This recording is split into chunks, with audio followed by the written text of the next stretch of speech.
Olá, quem é Jesus Cristo? É um profeta, um homem de Deus, um mestre sábio que inaugurou uma nova ética, um fundador de religião?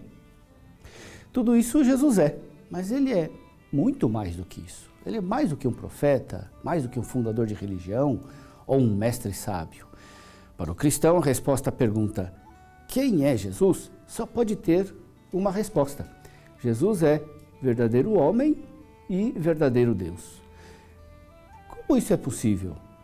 Isso é possível por causa da encarnação. A encarnação é a ação divina em que um da Trindade assume a natureza humana sem deixar de ser Deus.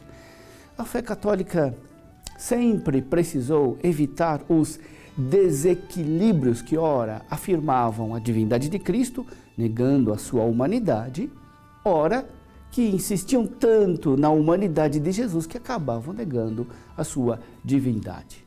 Já no tempo do autor do Evangelho de João, alguns romperam este equilíbrio, negando a real humanidade de Jesus. São os docetas. Os docetas defendiam que o corpo de Jesus era só uma aparência e que por isso o Filho de Deus não tinha sofrido na cruz. O quarto evangelho e as cartas de João respondem com veemência a este desvio, reivindicando a realidade da encarnação da palavra. O Verbo se fez carne e habitou entre nós. Mais tarde, nos inícios do século IV, foi do lado da divindade que se rompeu o equilíbrio. Ário, presbítero de Alexandria, negou a divindade de Jesus, considerando Jesus mais como a primeira de todas as criaturas, com o poder de exercer um papel de mediador entre Deus e o mundo, mas Jesus mesmo, para ele, não era Deus em sentido próprio. A partir desta posição, desenvolveu-se uma grande corrente chamada arianismo, seguida por muitos bispos e também deu origem a uma exaustiva discussão teológica que culminou no Concílio de Nicéia no ano 325. Foi neste Concílio de Nicéia que foi formulada uma parte do credo que nós rezamos, chamado Niceno-Constantinopolitano.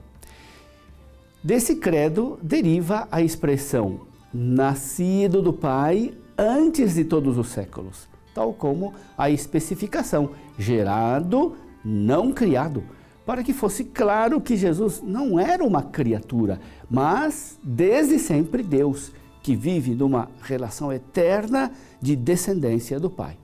Para afirmar a divindade de Jesus Cristo com mais precisão, foi cunhada a fórmula consubstancial ao Pai, usando termos tomados da linguagem filosófica da época, que significa que Jesus é da mesma natureza de Deus.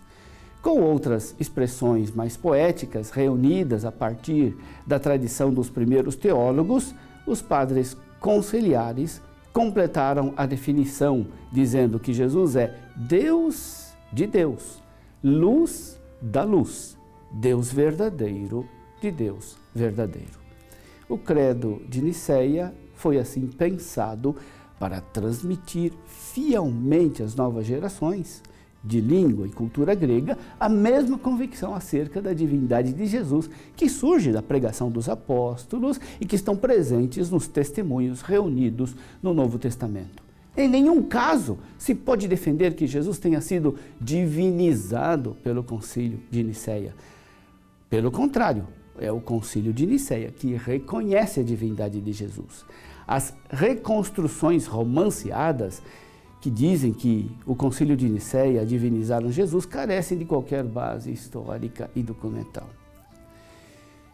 Por que é tão importante confessar que o Verbo de Deus se fez carne, se fez homem? Que consequência tem para nós o fato de que Jesus é verdadeiro homem e verdadeiro Deus? A razão é muito simples. A razão é que da realidade da encarnação depende a eficácia da nossa salvação. Se Jesus não fosse verdadeiro Deus, a sua paixão, a sua morte, não nos teriam redimido. Se Jesus não é realmente homem, nem sequer a sua abnegação nos teria salvado, na medida em que aquilo que não é assumido não pode ser salvo. Deus salva assumindo a nossa natureza.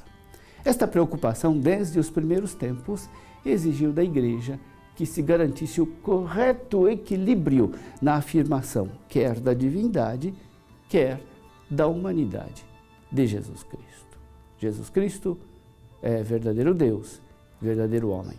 Receba dele a bênção. Em nome do Pai, e do Filho, e do Espírito Santo. Amém.